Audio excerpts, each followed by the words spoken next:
سرکار دو عالم صلی اللہ تعالی علیہ وآلہ وسلم کے لیے رب ذوالجلال نے فرمایا لقد کان لکم فی رسول اللہ اسوۃ حسنہ، حضور کے اسوہ حسنہ تمہارے لیے بہترین نمونہ ہے۔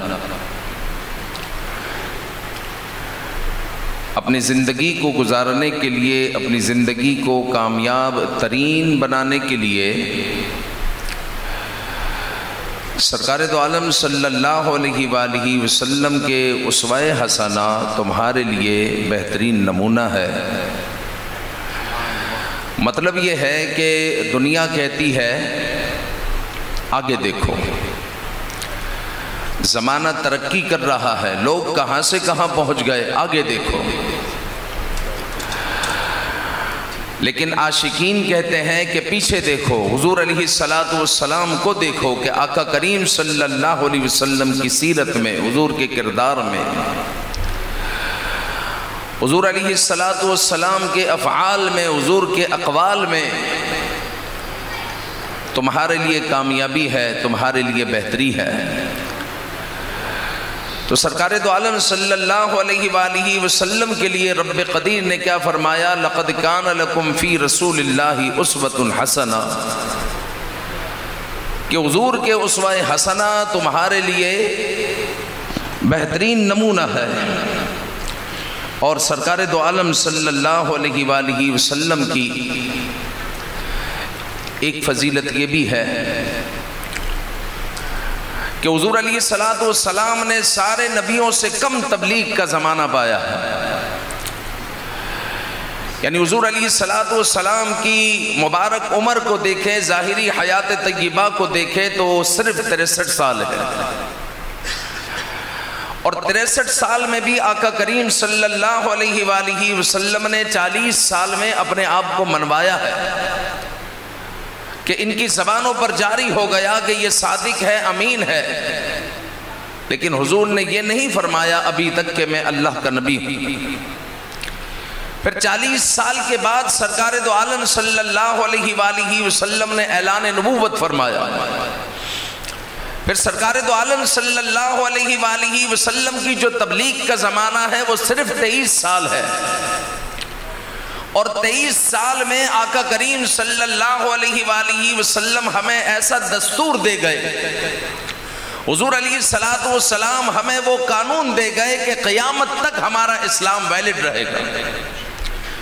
کبھی بھی کوئی ایسا موقع نہیں آئے گا کہ حضور علیہ السلام کی امت یہ کہے کہ اس مسئلے کا حل تو اسلام میں ہے ہی نہیں۔ حضور علیہ السلام نے یا حضور کے امتیوں نے، آقا کریم صلی اللہ علیہ وآلہ وسلم کی امت کے علماء نے اس مسئلے کا حل تو بتایا ہی نہیں، یا اس مسئلے کو یہ حل کر سکے ہی نہیں، ایسا کبھی بھی نہیں ہوگا۔ تو ہمارے آقا صلی اللہ علیہ وسلم کی تبلیغ کا زمانہ سب سے تھوڑا 23 سال، اور 23 سال میں حضور علیہ السلام نے دنیا کی بدترین قوم کو، کیونکہ یہ عرب جو دنیا تھی، جو عربی لوگ تھے، یہ دنیا کے بدترین لوگ تھے، کہ زندہ درگور کر دینا اپنی بچیوں کو کیسا دل ہوگا، کیسے ظالم و جابر ہوں گے۔ حضور علیہ السلام نے صرف 23 سال میں دنیا کی بدترین قوم کو دنیا کی بہترین قوم بنا دیا، اور قیامت تک کے لیے ہمیں ایسا دستور عطا فرمایا کہ قیامت تک یہ ویلڈ رہے گا، اور قیامت تک کبھی بھی مسلمان یہ نہیں کہیں گے کہ اب جو ہے یہ دستور، یہ قرآن، یہ احادیث اب یہ پرانی ہو گئی ہے، کوئی نئی چیز لے کر آؤ، ایسا کبھی بھی نہیں ہوگا۔ یہ قیامت تک ویلڈ رہے گا، قیامت تک اس پر عمل ہوتا رہے گا۔ پھر سرکار دو عالم صلی اللہ علیہ وآلہ وسلم کی امتیوں کی کل قیامت میں 80 صفحے بنے گی، کل 120 صفحے بنے گی، اس میں 80 صفحے آقا کریم صلی اللہ علیہ وسلم کی امتیوں کی ہوگی، باقی 40 صفحے دیگر امتیوں کی ہوگی، اور آقا کریم صلی اللہ علیہ وسلم اپنی امت پر فخر کریں گے۔ تو آج کا جو یہ پروگرام ہے یہ ہمیں یہ کہہ رہا ہے کہ ہم آقا کریم صلی اللہ علیہ وسلم کے امتی ہیں، اپنی زندگی کو ایسا گزارے، حضور علیہ السلام کے اطاعت میں اس طرح زندگی بسر کرے کہ سرکار دو عالم صلی اللہ علیہ وآلہ وسلم جب ہم حضور کی بارگاہ میں حاضر ہو تو حضور فرمائے لو جی میرا غلام آ گیا، حضور خوش ہو جائے، آقا کریم صلی اللہ علیہ وسلم کی آنکھیں ٹھنڈی ہو جائے۔ تو ہمارے آقا صلی اللہ علیہ وآلہ وسلم کا امتی ہونا اور بات ہے، امتی بننا اور بات ہے۔ سب کا دعویٰ ہے کہ میں حضور کا امتی ہوں، دیکھیں امتی ہونا اور بات ہے، امتی بننا اور بات ہے۔ امتی تو بن کر بتایا تو فاروق اعظم نے بن کر بتایا، آج تو اگر مؤذن اذان کہتا ہے اور حی علی الصلاۃ اور حی علی الفلاح کی صدا لگاتا ہے کہ آؤ نماز کی طرف، آؤ کامیابی کی طرف، ہمارے پاس وقت نہیں ہے کہ ہم جو ہے مسجد کی طرف چلے جائیں، بار بار کامیابی کی طرف بلایا جا رہا ہے لیکن ہم رب ذوالجلال کو سجدہ کرنے نہیں جا رہے، پورا ہفتہ گزر جاتا ہے رب کو سجدہ نہیں کرتے، ایک جمعے سے دوسرا جمعہ آ جاتا ہے، 35 نمازوں کے بعد تقریباً جو ہے رب ذوالجلال کو سجدہ ہو رہا ہے۔ اندازہ لگائیے کہ ہم دعویٰ کرتے ہیں کہ ہم امتی ہیں، آپ امتی ہیں، ہم امتی ہیں۔ امتی ہونا اور بات ہے، امتی بننا اور بات ہے۔ امتی بن کر حضرت عمر رضی اللہ تعالیٰ عنہ نے بتایا کہ جب آپ پر حملہ ہوا اور وہ زخم اتنا شدید تھا کہ اسی وجہ سے آپ کی شہادت ہوئی ہے، لیکن جب حضرت عمر رضی اللہ تعالیٰ عنہ پر حملہ ہوا اور آپ پر غشی طاری ہوئی اور جب آپ کو ہوش آیا، نماز فجر کا وقت تھا، آپ نے اسی حال میں جو ہے نماز فجر ادا کی، آپ نے نماز کو قضا نہیں کیا۔ امتی بننا اور بات ہے، امتی ہونا اور بات ہے۔ ہم امتی ہونے کے دعویٰ کرتے ہیں لیکن ہمیں چاہیے کہ ہم امتی بن کر بتائیں۔ حضرت ابو بکر صدیق نے امتی بن کر بتایا کہ جب اسلام کو ان کے مال کی ضرورت پیش آئی تو حضرت ابو بکر صدیق رضی اللہ تعالیٰ عنہ نے اپنا سارا گھر حضور علیہ السلام کے قدموں میں رکھ دیا اور سرکار دو عالم صلی اللہ علیہ وآلہ وسلم نے پوچھا اے ابو بکر آپ نے جو ہے آپ نے گھر والوں کے لیے کیا چھوڑا؟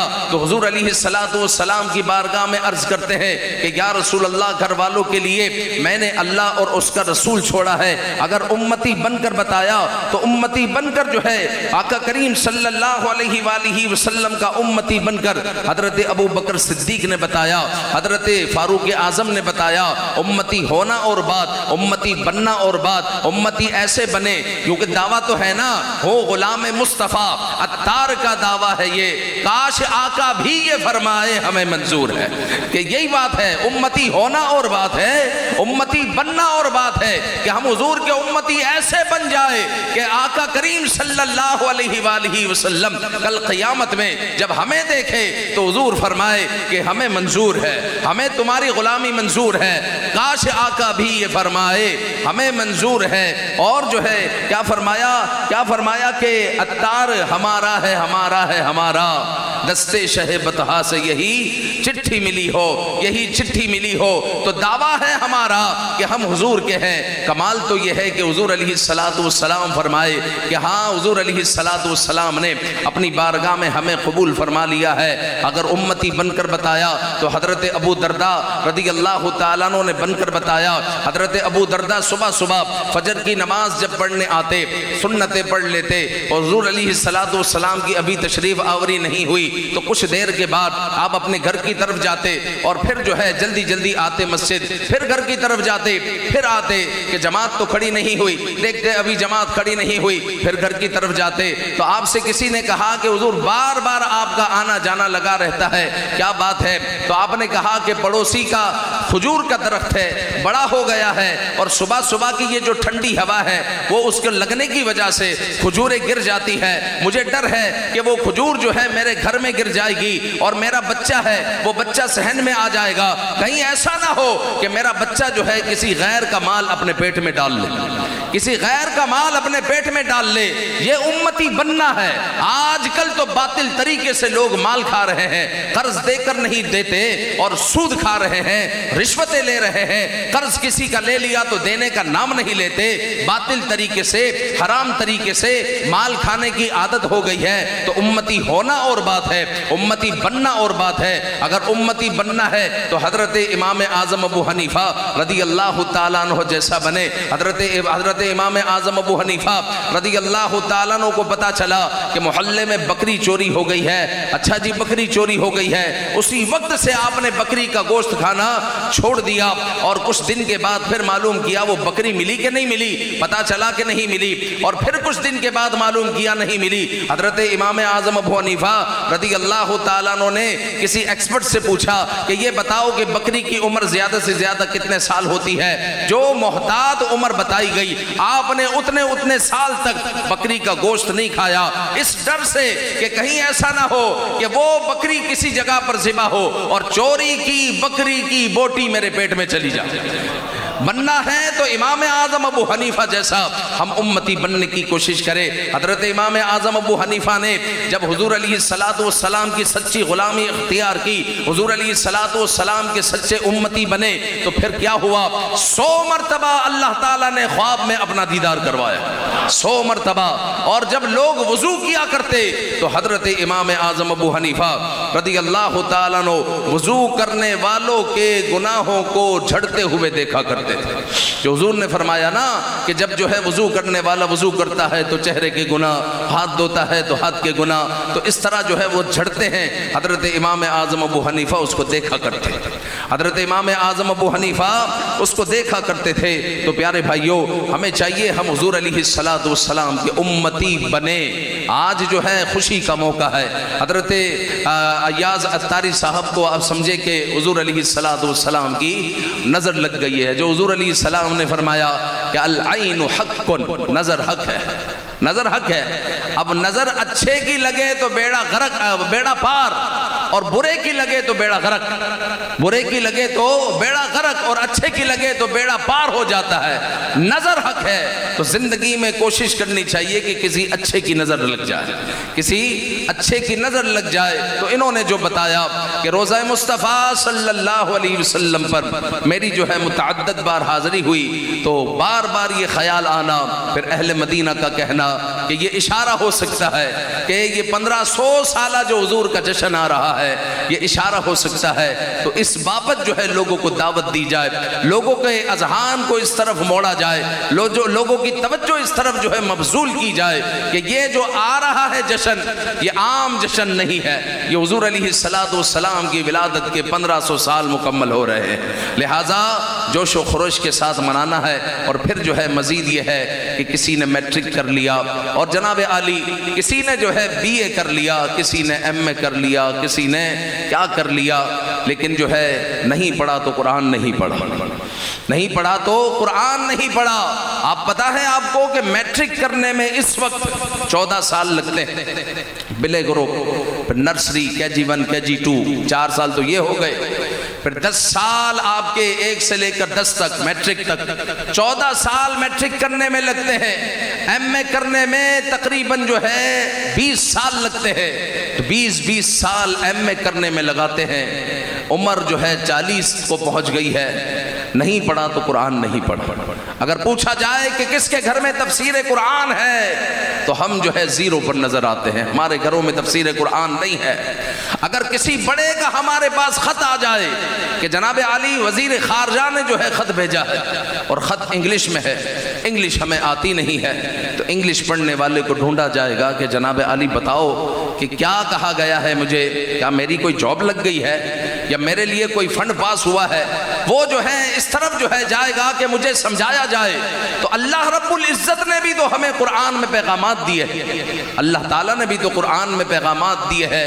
اللہ تعالیٰ قرآن مجید میں اللہ تعالیٰ نے 89 مرتبہ براہ راست ہمیں یاد کیا ہے، یا ایھا الذین آمنوا، اے ایمان والو۔ کیا ہم نے وہ کم از کم آیتیں پڑھ لی ہے؟